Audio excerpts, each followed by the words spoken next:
నమస్కారం. బీఆర్కే భక్తి ఛానల్కి స్వాగతం. నేను మీ కీర్తి. ఈరోజు మనతో పాటు ఉన్నారు ప్రముఖ ఆధ్యాత్మికవేత్త, జ్యోతిష్య పండితులు మరియు జ్యోతిష్య శిక్షణ నిపుణులు బ్రహ్మశ్రీ నానాజీ పట్నాయక్ గారు మనతో పాటు ఉన్నారు. గురువు గారిని అడిగి మనకున్న సందేహాలని నివృత్తి చేసుకుందాం. నమస్కారం గురుగారు. శ్రీమాత్రే నమః. శని త్రయోదశి రోజు శని దశలు నడుస్తున్నవారు ఎలాంటి జాగ్రత్తలు తీసుకోవాలంటారు గురుగారు? నన్ను అడిగితే ఆ రోజు శని భగవానుడు ఎక్కువ జాగ్రత్తలు తీసుకోవాలి. ఎందుకంటే అందరూ ఆయన మీదే పడతారు పోయి.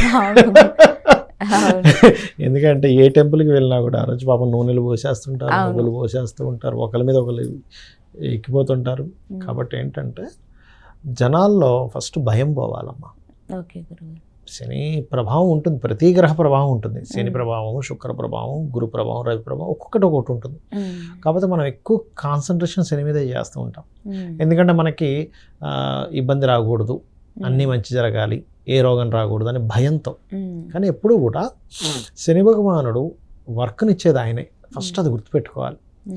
అంటే మనకు ఒక జాబ్ రావాలి, శని బాగుంటే జాబ్ వస్తుంది, ఆయన బలం ఉంటే జాబ్ వస్తుంది.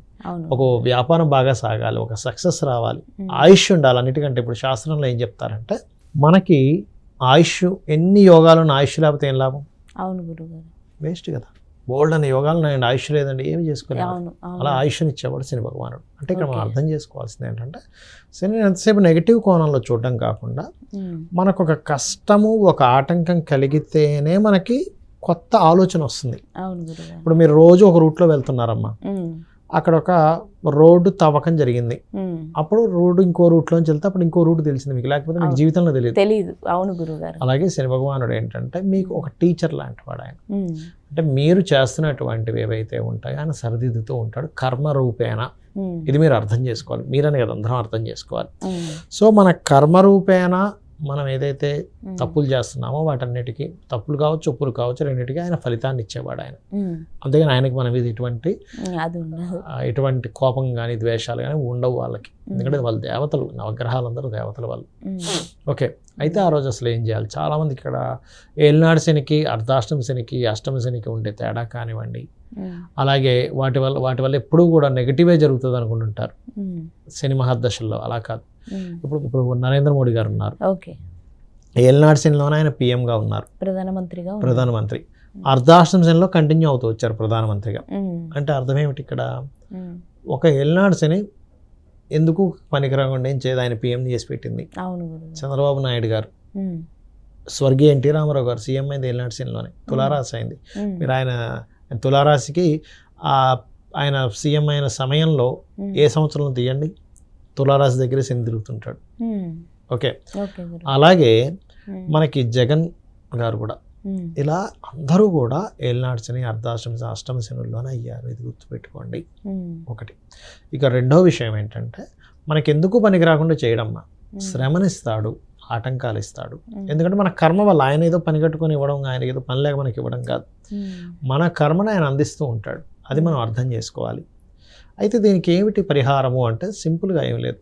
ఎప్పుడైనా ఏలినాడు శని, అర్ధాష్టమి శని, అష్టమి శని నడిచేటప్పుడు మనిషి పగటిపూట నిద్రపోకూడదు. రోగగ్రస్తుడు, చిన్నపిల్లలు, స్త్రీలకి సంబంధం లేదు. పాపం పొద్దున్నే నిద్రలేస్తారు స్త్రీలు పిల్లల కోసం అని, వాళ్ళకు ఒక అరగంట గంట పడుకోవాలి మధ్యాహ్నం పూట, వాళ్ళకి సంబంధం లేదు. రోగగ్రస్తులకి, బాగా ఏజ్డ్ పర్సన్స్, 60-70 ఏళ్ళు వచ్చాయి, ఆయనకి నిద్రపోకపోతే సహకరించదు. చిన్నపిల్లలకి సంబంధం లేదు. మంచి ఎంగేజ్లో ఉండి వాళ్ళు మాత్రం మధ్యాహ్నం పూట నిద్రపోకూడదు అని శాస్త్రం చెప్తుంది. ఎందుకంటే శని మందుడు అంటారు. అంటే వీళ్ళు బద్దకిస్తే దాని ప్రభావం పెరిగి మీకు రావాల్సిన ఫార్చ్యూన్, ఏదైతే అదృష్టం ఉంటుందో దాన్ని కోల్పోతారు.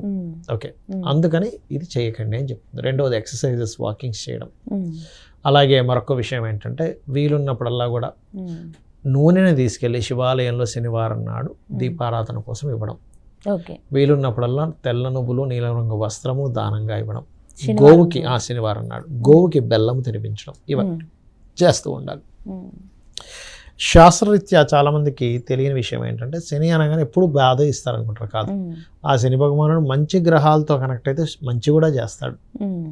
సో ఎప్పుడు కూడా ఏలినాటి శని వచ్చేసిందమ్మో ఏంటో కాదు. ఏలినాటి శని వచ్చింది స్టార్ట్ అయిందంటే ఇప్పుడు ఎవరికి స్టార్ట్ అయింది? మేషం వారికి స్టార్ట్ అయింది. అంటే వాళ్ళు మేషం వాళ్ళు ఇన్వెస్ట్మెంట్స్ చేసేటప్పుడు కాస్త చూసుకొని చేయాలి. ఇప్పుడు మీనం వారికి జన్మంలో ఉంది. జన్మంలో ఉన్నప్పుడు ఏంటి, నిందలు పడుతుంటే ఆ నిందల్ని తట్టుకొని కూడా ముందుకెళ్ళగలగాలి. అది ఇంట్లో భార్యతో కావచ్చు, భర్తతో కావచ్చు, కొలీగ్స్తో కావచ్చు, ఆఫీస్లో వాళ్ళతో కావచ్చు, ఎవరితోనైనా నింద పడుతుంటే ఆ నిందను కూడా చాలా క్లీన్గా తీసుకోగలగాలి. శని రాశిలో జరిగేటప్పుడు నిందలు ఇస్తాడు. మరి మీనం వారికి జన్మంలోని కుంభం వారికి చూసుకుంటే ధనస్థానంలో జరుగుతుంది. అంటే ఏంటి, ఫైనాన్షియల్ మ్యాటర్స్ విషయంలో కాస్త చూసి ఖర్చు పెట్టాలి.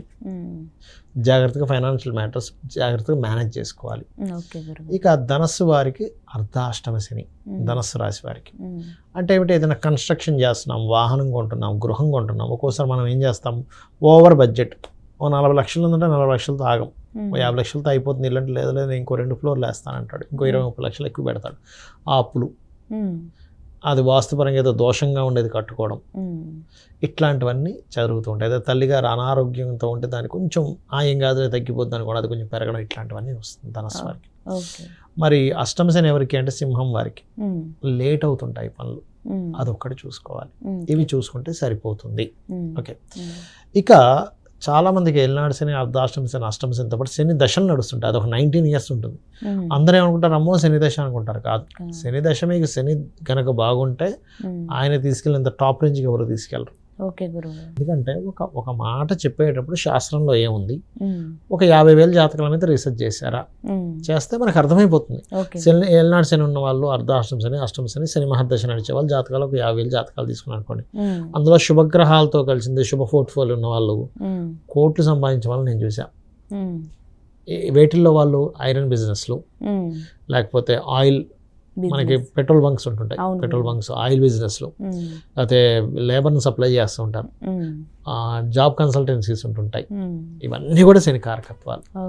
సో వీటి వల్ల కూడా డబ్బులు వస్తాయి. ఓకే గురుగారు, మంచి విషయాన్ని వివరించారు. ధన్యవాదాలు గురుగారు. శ్రీమాత్రే నమః.